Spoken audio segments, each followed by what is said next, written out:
Well, hey, Coach Harris. Think it's time I gave my spiel.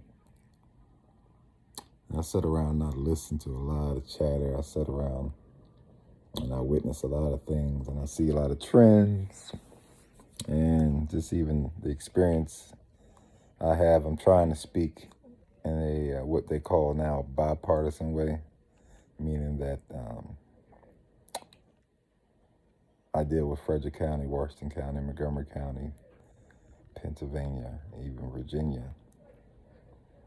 and you can't really speak on the behalf of anyone, but with AAU season about to kick off, it's this time a lot of things kind of get put on the table. Now, I don't speak as a conceited person. I don't feel like just because I have a son that plays Division I basketball that I now have some elevated platform to speak on. Nor do I feel as a former Division I player that elevates me either. I will say with all those experiences, they're way more than what you'll see around this area. One thing I pride myself on is asking a lot of questions. I don't mind gaining knowledge. I don't mind experiences. I learn through failure. I learn through success. It's all the same with me. But I'm going to speak on this area, this region. I'm going to speak on the fact that there's a lot of politics going on. There's a lot of, quite simply, bullshit. And my issue and frustration have always been that it affects the kids.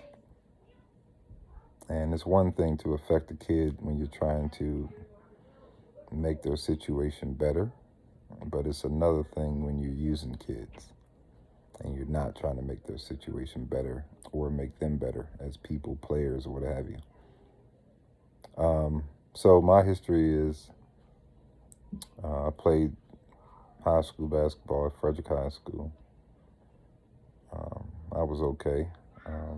A better off the whistle player is what I call, where I got to showcase my talent more. So I had to play center in high school, 6'2", 6'3", 165 pounds. So really I wasn't a recruitable kid, but still found my way to Towson University and still managed to play Division I basketball by the grace of God. And with that experience, I learned a lot and I got to see a lot. And I was also able to pass that knowledge down and share. And through that process, able to help plenty of people get into school, but most notably, personally, was my son, Amir, who I took out of Frederick County because I didn't want nothing to do with the politics I witnessed while being a JV coach for Frederick High School. And through the years, CBSA Hoyas, bringing up my son, coaching with Coach Carrington, and just the things I've seen, things I witnessed. So he did Hoyas from 8th grade up until 9th grade, 8th, 9th, and 10th, I believe. I believe he started a summer in 6th or 7th grade. But either way, a history with the Hoyas, which is a great local organization. Then that led into combining with Art Claiborne. He was outreach and trying to gain exposure for the area. And we started the Maryland Elite, which then we renamed Maryland Movement. At which point he finished out 2 years with that. His final year is when he kind of grew and blossomed. Decommitted from there due to an early committing, right in the midst of his blossoming.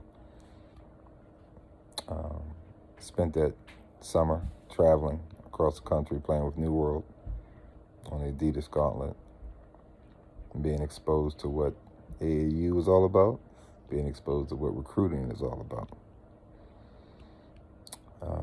Played against the Zions, the Quigleys, a lot of the draft picks you see over the last 2 to 3 years, and a lot of the top players you see across the country. But one of the most important things he had going on, speaking of my son right now, was his experience at Goretti and at St. James, the BCL and the MAC. Not only was it the school, but it was also the coaches, and Coach Matt Miller and Coach Dan Preet. Two cerebral coaches, two coaches that had experience of managing talent and knowing what to do with it, also having connections with coaches in the collegiate. And with that came a lot of knowledge just from them alone, a lot of experience, a lot of patience. So just from those two schools alone in high school, and while also with Coach Nard and Coach Taj with New World, there was just his final 3 years of high school was just the icing on the cake of what I needed to know going forward.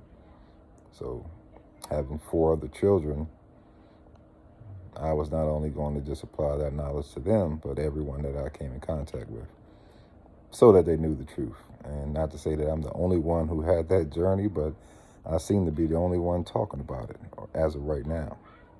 And my frustrations have grown from probably not talking about it as much.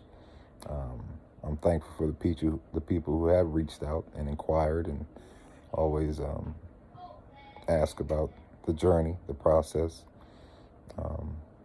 seeking advice, seeking knowledge in their decision making, which has coupled me to be here. A couple years overdue, but now I'm at a place where I'm kind of just tired of seeing what I'm seeing. So back to the AAU version of things. In Frederick and in this area, we're coupled with probably 12 organizations. 12. And what happens from those organizations is you get a spread out of talent. So instead of having, as DC and Baltimore and all these big cities, they typically do, they get to pick from the litter of talent that is always amongst that area. And the sad thing is that if Frederick was able to do the same thing, if Hagerstown, Martinsburg, surrounding areas, Montgomery County, was able to actually put together all those guys on one team, you'd have a powerhouse team. But coincidentally enough, due to politics, due to ignorance of players and parents, and inexperienced people, you have what you have, which is a bunch of people floating around, acting the part, trying to live out a AAU life, a high school journey filled with ignorance. And I can only speak on the boys' platform because what I do love about the DMV area is boys and girls. This is the number one zone. This DMV area is top talent. This is the recruiting grounds. But the way that part works is, if I'm a coach from Texas, New York, California, even Florida, I'm flying into BWI, I'm flying into Dulles.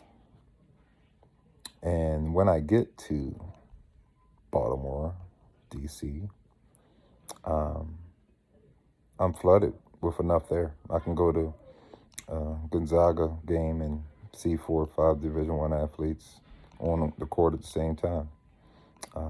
It's very rare that a Division I coach would take that extra 45-minute drive or hour-and-a-half drive to come see a kid that may be averaging 20 or 30 points a game versus no other Division I player on the court.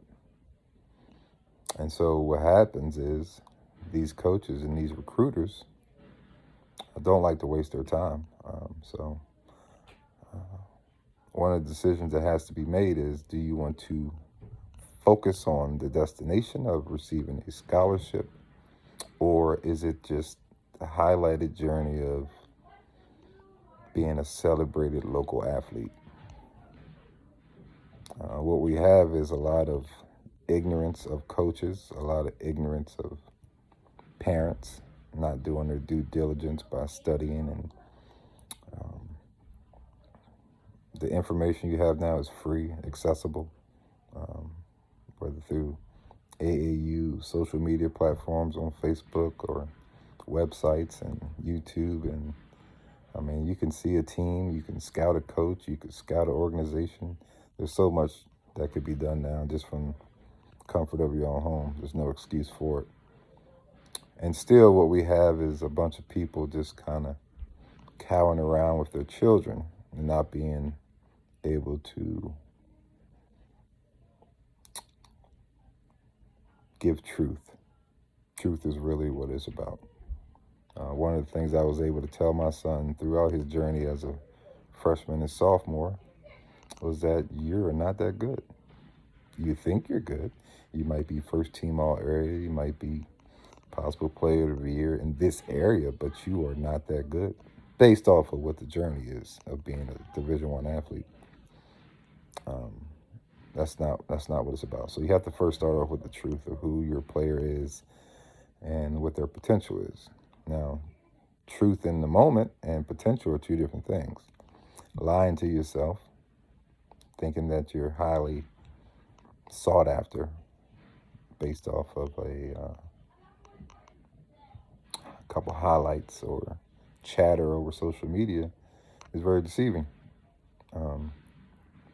So what you have to do is factor in a lot of variables. These variables don't get talked about much, and that's what I'm going to do. I'm going to talk about these variables. So, some people think that the school you go to will produce a scholarship for you. Some people think the coach that you're under will produce a scholarship for you.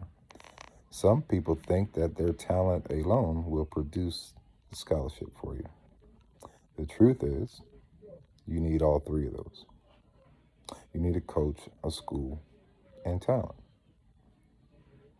But most importantly, what you need is your own drive. There are no more favor scholarships, which coaches favor for a favor, hand out scholarships. That still happens in regard to offers, where offers are given out, what I call blind offers, where the coaches express very little interest, but that could be changed into an offer in order to boost the stock. Because typically what happens on a recruiting triangle is that, let's just take the Northeast Conference of Mount St. Mary's. If Mount St. Mary's offers a player, typically within that conference, other schools begin to take a look at that player to make sure they're not missing out on anything. And typically, other offers will typically come from that conference alone. However, there are such things as blind offers, by which you could just get one offer from one school and no other schools within that conference are recruiting you. And it's not to say that there's a prototype or by the book manner of recruiting, but you can kind of catch a glimpse of where you really are based off of your recruiting. Now, once ACC and Power 5 schools like Big 12, Big 10, Big East, and all those, when they start coming after you, obviously you're one of the top players around. However, even within that category, you need to branch off to evaluate websites like verbalcommits.com to even evaluate what position your child could be in, even though the offer stands there. How many other people were offered? How many people like your child was offered? If you're a 6'5" point guard, but yet they have 2 6-foot point guards there who are seniors, is that typical in what you will find your player ascribing to? Meaning, if for the past 4 years, this coach or this school has operated out of smaller guards, that might be the first thing you pay attention to. Meaning that they will find another position for your child, even though he's recruited as a 6'5" guard. At the same time, you also need to evaluate what other types of guards in that class are being recruited as well. If you find that there are 4 offers on the table from, let's say, a Villanova for a guard that's 6'3", another guard that's 6'6", another guard that's 6'4". You can kind of say, all right, they're after the big guard type. However, if you see that it's kind of all over the place with a 5'10" guard, a 6'1" guard, a 6'6" guard, there's really no solid way of knowing how that fits with your child specifically. More importantly, the most important aspect of recruiting is to hear from a head coach.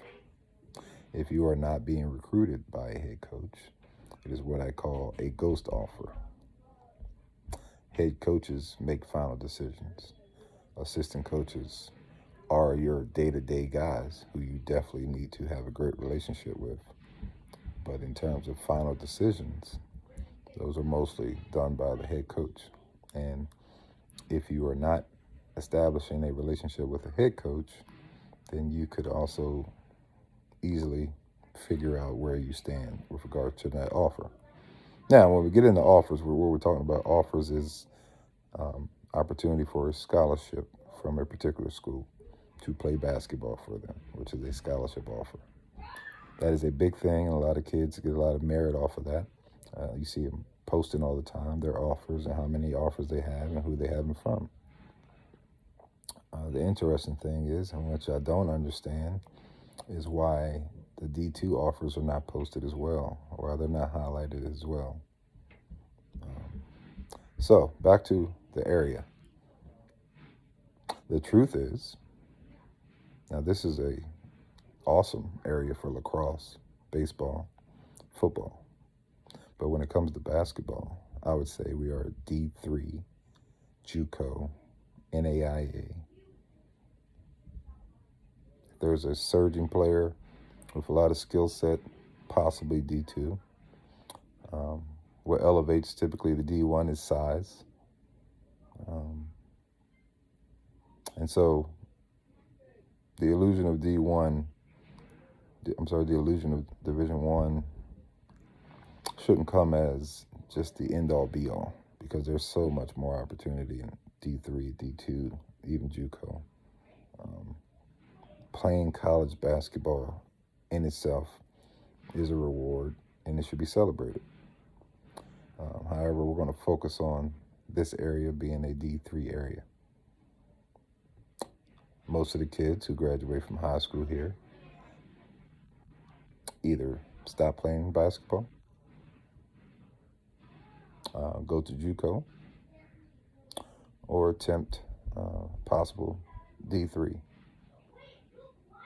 with a bridge of that coming from particular schools such as some Division II schools as well, such as Shepherd.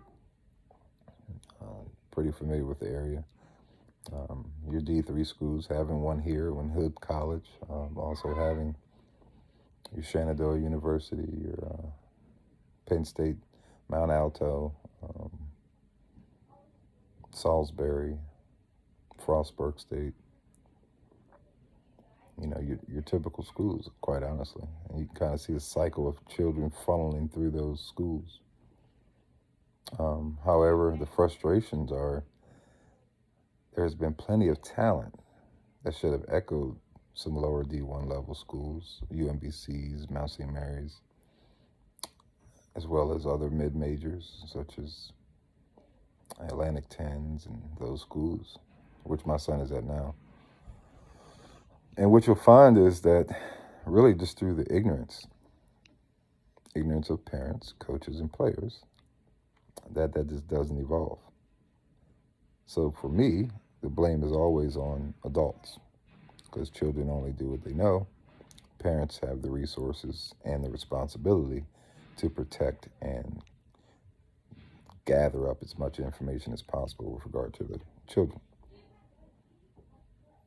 In the same manner that hopefully there's a regard placed on academics in which you monitor your child's classes. I'm sure you're not going to let them take 4 gym classes. So in that same manner, you should also make sure that their athletic profiles are spread out as well.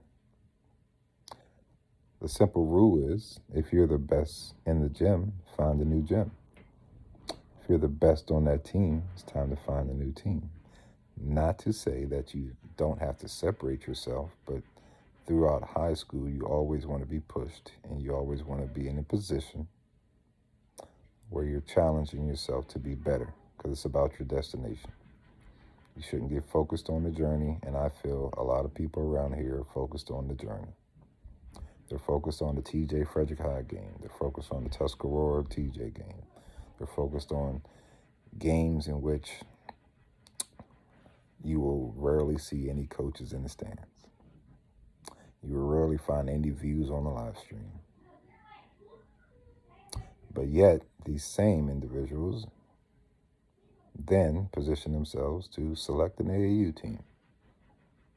That AAU selection is typically based off of convenience. And by the 10th, 11th, 12th grade, it's definitely based out of convenience due to ignorance. Because one coach from one organization will allow you to come and not pay. Another coach from another organization will allow you and your friend to come and not pay. Another coach from another organization will offer you gear and say, hey, we get shirts and shoes and backpacks and socks. And those will be the same backpacks and socks and shirts that you keep in your closet after high school as well. And you can say, at least I got gear. I didn't get a scholarship, I didn't get exposure, and I didn't improve, but I got gear. And then you have coaches. Coaches who make promises. Coaches who are ignorant of NCAA criteria and guidelines and expectations. To them, it's just, let's go out and play this weekend. I don't care about your grades. I don't care about your home life. But this weekend, I need you to beat this team for me.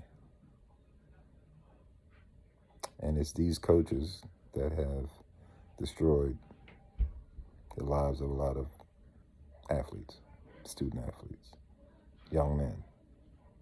And I blame them. I've seen it over the years, and it's pretty sickening.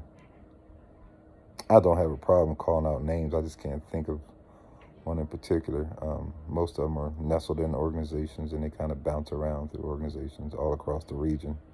I've seen it in West Virginia. I've seen it in Hagerstown. I've seen it in Frederick. I've seen it in Montgomery County. I've seen it in Baltimore and D.C. What happens is everybody's reaching for the top. And your tops are your sponsor teams, shoe sponsor teams. Nike, the Team Takeover. The big names. DC Premier, Under Armour. Your New Worlds of Adidas. And so what happens is you chase after these names, you chase after those things, and that should never be the case. Because the truth of the matter is, if you're good enough, they will find you. And so these illusions that a lot of parents have of just wanting to put that uniform on to be associated with that is sad.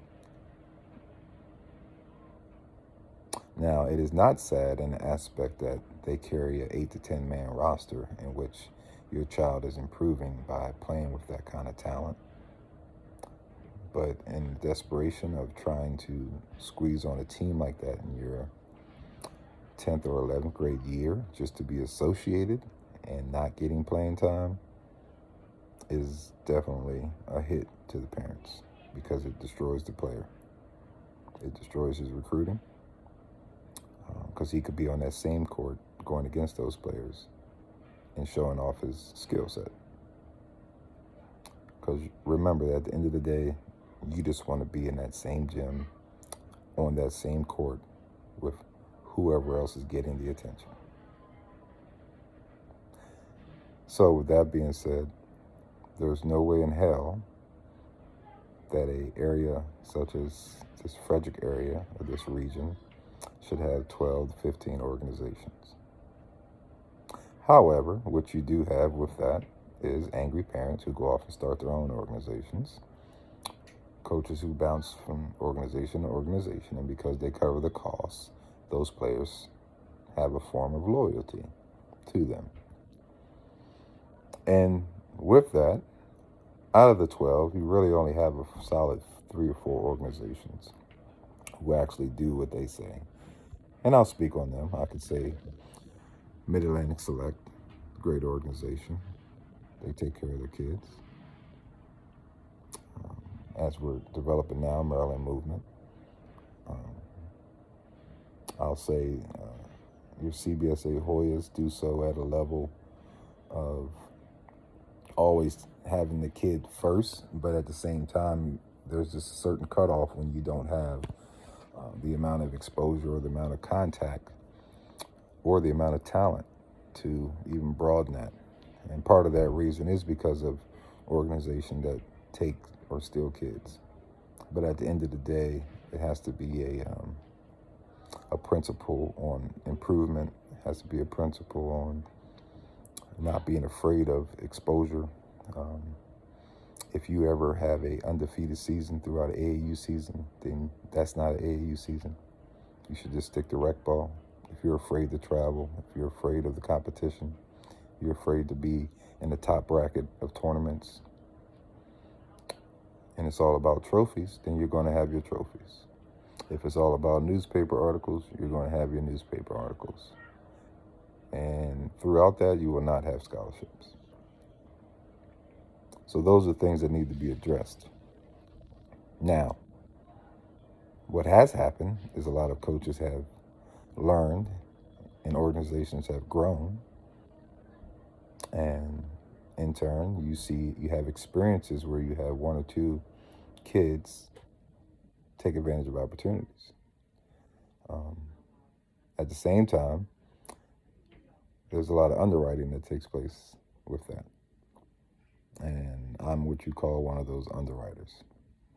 One of the people behind the scenes that make the calls and make the contacts and form the relationships and try to offer opportunities for certain individuals, regardless of claim, regardless of frustrations with coaches, organizations, or parents. It's always out for the kid's sake and the kid's betterment. At the same time, there's only so much you can do. So, quite honestly, my involvement with Maryland Movement is an attempt to solidify not only talent, but development, which is why I wouldn't go off and just start a 16-17U team. It is about developing a 16-17U team. I would never steal from other coaches or other organizations. I would never chase after talent, because to me, it is all about developing. And if the opportunity presents itself for scholarships or for broader exposure, I gladly celebrate that. However, what we do have is individuals who make it about themselves and are bothered by someone else trying to improve their stock or their lives or their opportunities or taking advantage of opportunities. We have coaches that get upset with kids. We have coaches that disregard kids because they switch to another team or another organization to try to better themselves. The frustration comes from the fact that as an adult, you know damn well if you got a job offer in Texas, if you got that same offer to coach this organization, you be gone too. But yet there's blame. And yet there's this ignorance to say, ooh, I'm loyal. I'm loyal to what? I'm loyal to what keeps me. I'm loyal to what confines me. I'm afraid to lose. I'm afraid to blossom. I'm afraid to grow. I'm afraid to fail. And it's that kind of reliance on kids that makes me very frustrated. If you're relying on kids for your success, you need to get out the game. So, this is my attempt to just kind of speak my experience, speak my knowledge or lack thereof. Um, and I'm open to criticism, open to rebuttal, but I gladly welcome it. Furthermore, parents. Parents.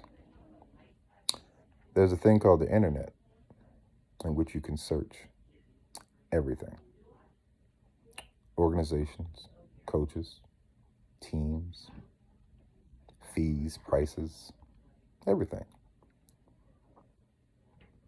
Do your due diligence and know who you're dealing with.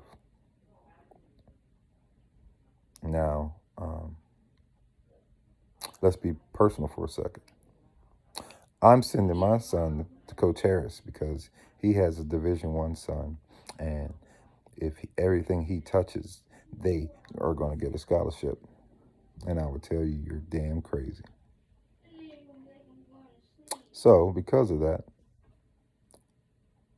Coach Harris is crazy, first of all. So you got to make sure your child is emotionally able to handle me. Second of all, he doesn't deal with kids as his son, Amir. He deals with every child as they are. And as my former players will tell you, I don't give a damn about credentials. I want to get the best out of you, and I know how to do that. It just may not be a fit for you. I may not be a fit for you. You may not be a fit for my team. So therefore, you shouldn't just funnel into some illusion that just because I play for Coach Harris, that therefore I'm going to be successful. That would be ignorant of you. Just because I go to the school, I'm going to be successful. That would be ignorant of you. So those are the kind of things and illusions you have to dispel. What you do have to do is understand fit, understand the personality of coaches, understand the goal of organizations. Is it just to charge fees, collect money, field teams? Some of them. Is it about exposure? Is it about getting the best out of every kid, working on their development, dissecting their habits? And you can tell these kind of things from the coaches. The coaches that are afraid to correct players and yell at players because they fear they might lose them is the first sign. If everything you can do no wrong in the coach's eyes, you better get the hell out of that organization. Now, what I do like the fact that many coaches in this area know their strengths and know their weaknesses. And also, many of them aren't grounded on the fact that everything has to be Division I or bust, scholarship or bust. There are plenty of coaches who are doing wonderful things and encouraging kids all the way through, and I love it. There are plenty of coaches who know their lane. There are plenty of coaches who aren't afraid to improve themselves. And so with that, I'm thankful for a lot of the people that take the time to involve themselves in this game we call coaching. People that actually are more than just figures that are going around playing the part, who actually put gumption in what they do. And what I love about that too is it happens also on the girls' side. And there are other people who play the role, do the duties, may not yield the results, but definitely put the work in, and may go about that in their own ways that I may agree or disagree with, and I don't really need to speak on. Parents, everything is on you. And if you don't have a parent, you have a cell phone, you have the internet. You need to do research, you need to ask questions. You need to get a feel. You need to know what your goals are, and you need to align them correctly. Don't be afraid of confrontational questions, such as, where do you see me, coach? How do I fit on this team? What can I do to improve? Aspirations are a lot, and if you don't address those things, they tend to get ignored. I'm very hopeful that this area will improve, and I'm going to do everything I can to make sure of that. But I just wanted to speak on my experience and my journey and my frustrations. At the same time, if any of my opinion garners speculation or disagreement, I can be reached at 240-439-9000. I'm all over the town. If you have a problem with me, I would rather you see me face to face and address those things. Outside of that, I wish everybody the best, and hopefully we can get this area up and running the way it should be, the way it once was. And if you need any advice, feel free to reach out. With that being said, I'm hopeful that this advice may encourage many people to do things the right way and to always put the kids first, and to dispel any illusions about the sport we love called basketball and the recruiting process, as well as the AAU and high school experience. So, wish you the best. God bless. And stay tuned.